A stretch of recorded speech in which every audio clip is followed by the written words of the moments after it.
I'll never forget the day about 10 years ago.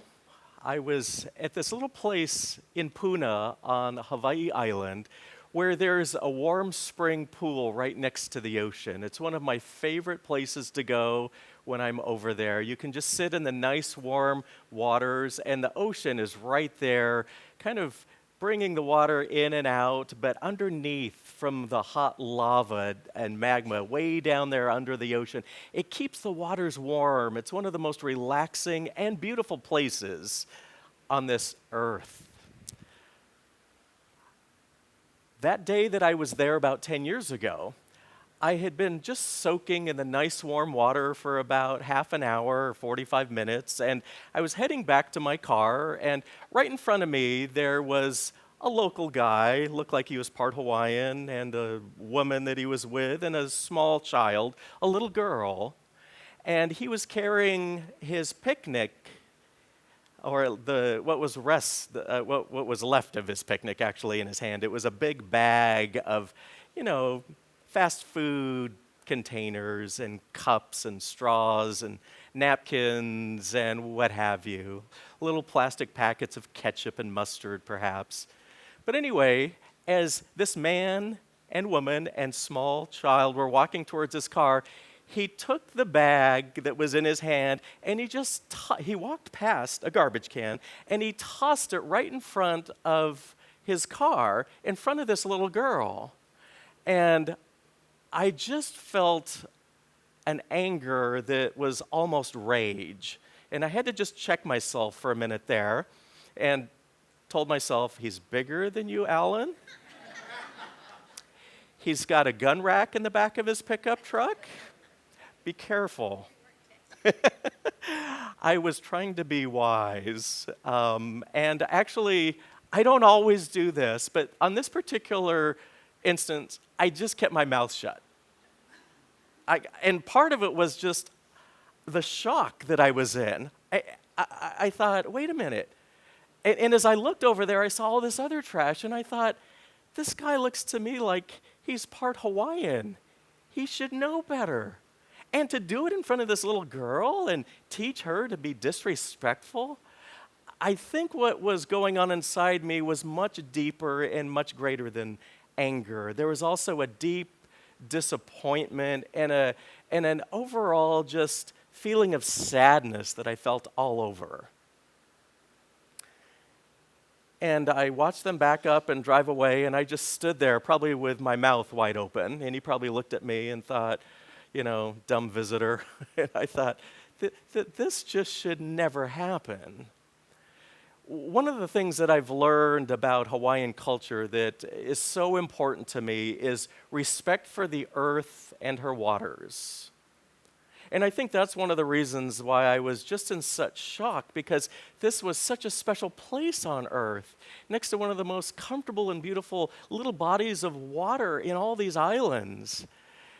And I kept thinking, something is missing here, because if I'm correct, and this guy was part Hawaiian, all of our ancestors must have been just so offended by that act. And it seems like a little thing to some people. Just one more bag isn't going to make a difference. But as I looked at all those bags in that parking lot, it just kind of disgusted me. And I was thinking, gosh, in our culture, our ancestors, being part Hawaiian myself, I thought respect of the land and the waters is so ingrained in us that was just so offensive. And another thing I've learned in Hawaiian culture that is so important to me is this underlying belief of abundance. There is so much goodness out there for all of us to enjoy, but it's an abundance with an understanding that abundance doesn't mean limitless. In fact, the Hawaiians, my ancestors, some of your ancestors, were very, very careful to only take what was needed for the family and the community. To take more than that was just really unheard of. You just don't do that.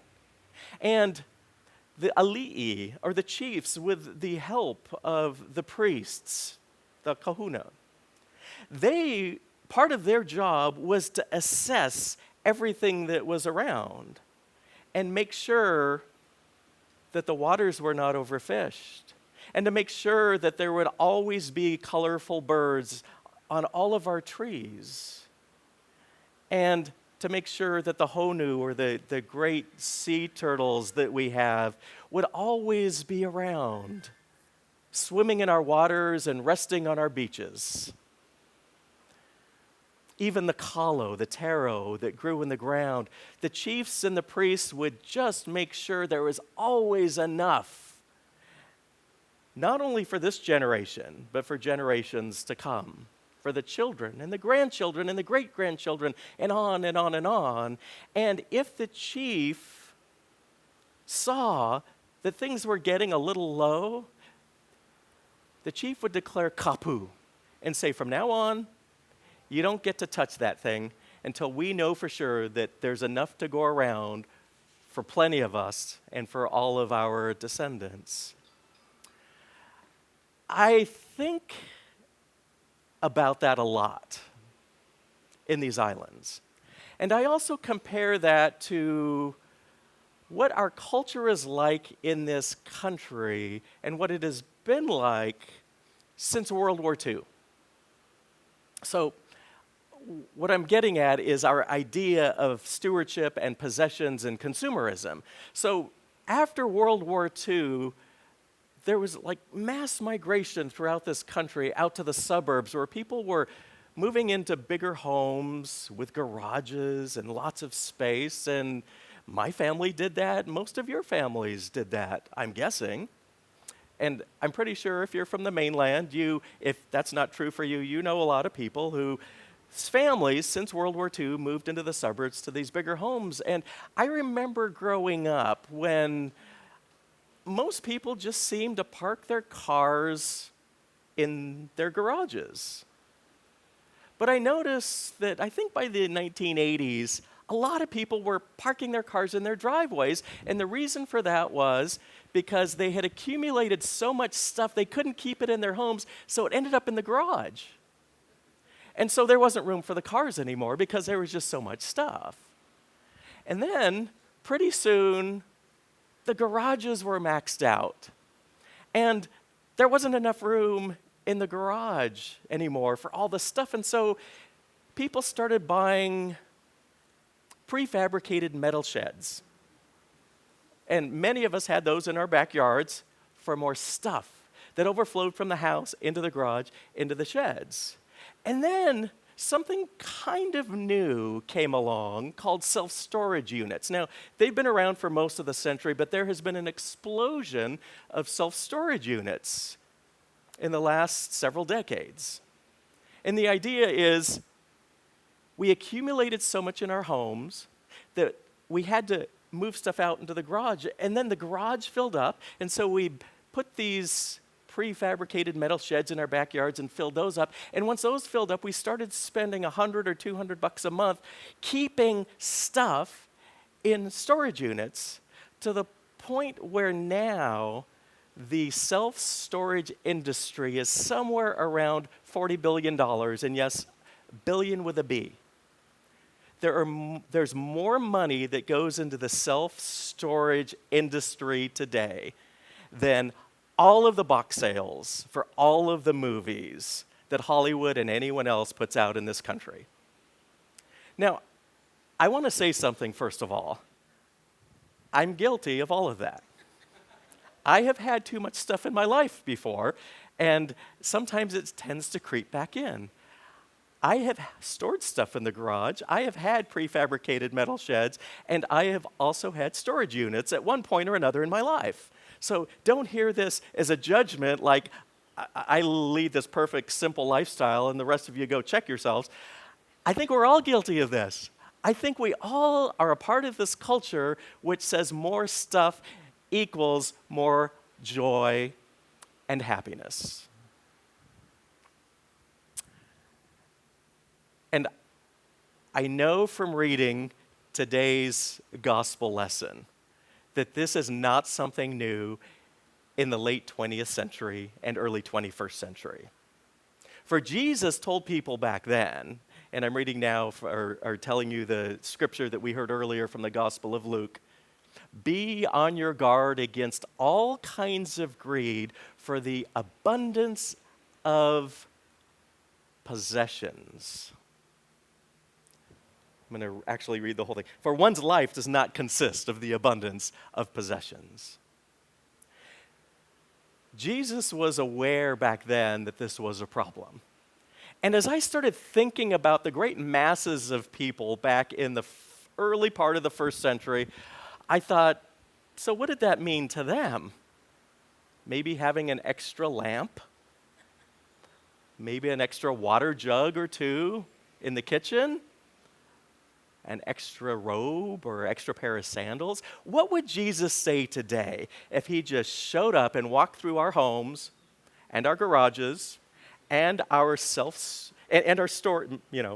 sheds in the backyard and our self-storage units and saw that $40 billion in this country alone goes into the self-storage industry?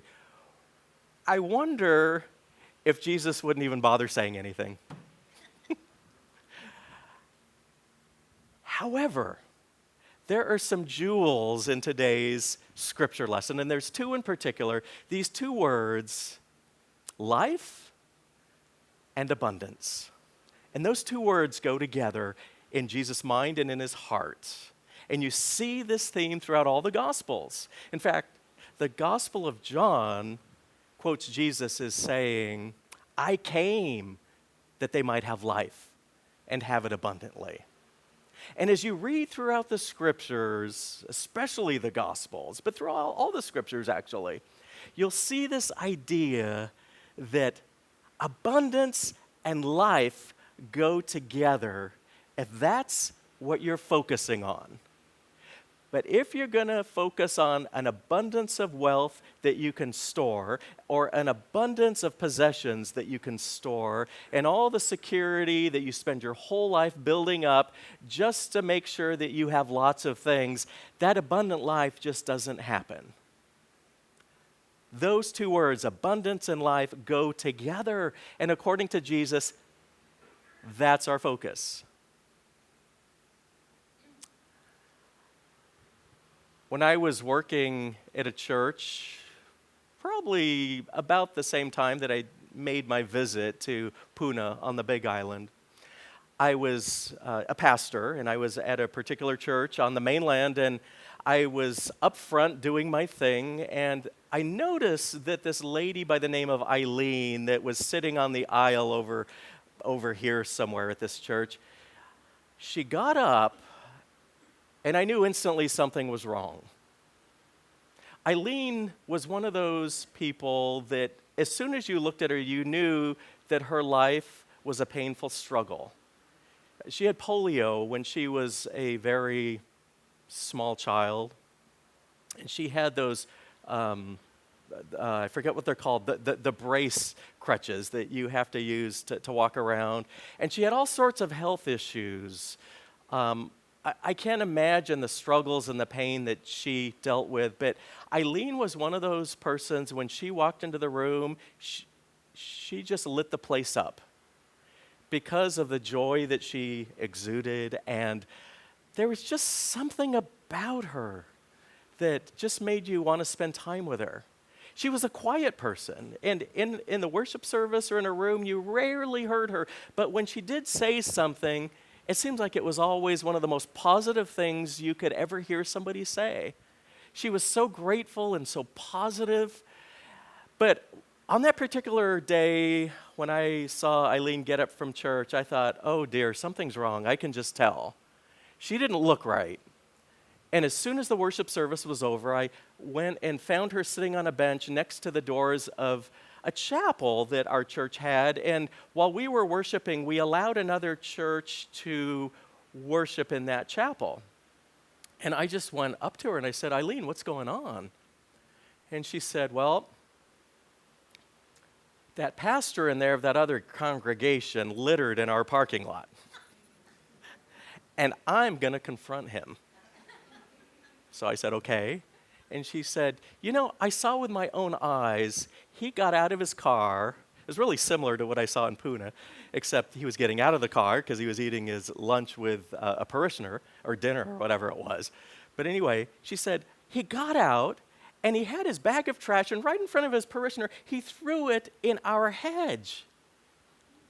And she said, that's just wrong. I'm going to confront him. And I thought, now, I've never seen Eileen say anything negative about anybody. I've never imagined her confronting anyone. She just didn't seem like the kind of person. And as I looked at her, she was visibly shaken. And she said, I'm really scared, Pastor. Will you just stand with me while I confront him? And I said, sure, I'll be there for you, Eileen. So I stood there, and when that pastor came out, she said, Pastor, my name is Eileen. I'm a member of this church, and I want you to know that I saw you throw trash in our parking lot. And the pastor started to deny it, saying, well, of course I wouldn't do that. And she said, I saw you with my own eyes. I know you did it, and you know that you did it. We let you use this chapel for practically nothing, and this is how you show your gratitude to us? That is so disrespectful. And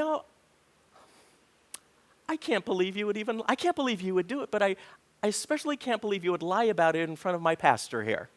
So she said, I'll tell you what I'm going to do.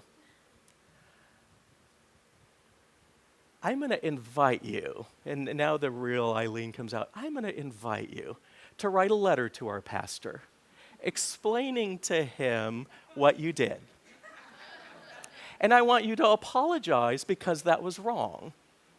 And I also want you to publicly tell the rest of your church next week exactly what you did.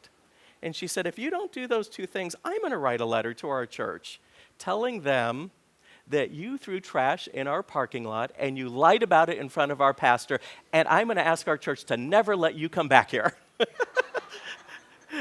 The pastor had these really big eyes and said, okay, thank you, I'm sorry, and kind of snuck back into the chapel, and he looked a little shaken at that point. But do you know that just a few days later, we got this really nice letter from that pastor, and I could have sworn Eileen wrote that letter herself. I was just amazed that she had done that. But as soon as she said those words, I looked over and she just took this big sigh. And I thought she was going to collapse. And she said, that was the scariest thing I've ever done in my life.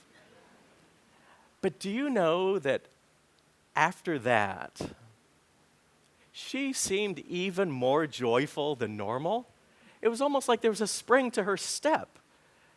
I was just shocked that, first of all, this was such a big deal to her to say, hey, you littered, take care of it. But part of it was because it was a pastor. And I remember telling her, pastors are just like other people. And before she confronted him, I said, just talk to him like you would talk to anybody else. And if he did what you said he did, I'm pretty sure he'll own up to it.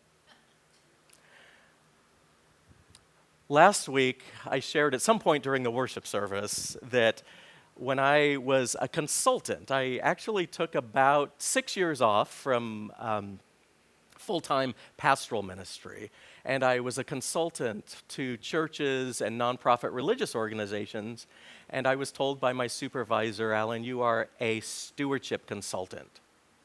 You're also a fundraising consultant, but first and foremost, you are a stewardship consultant.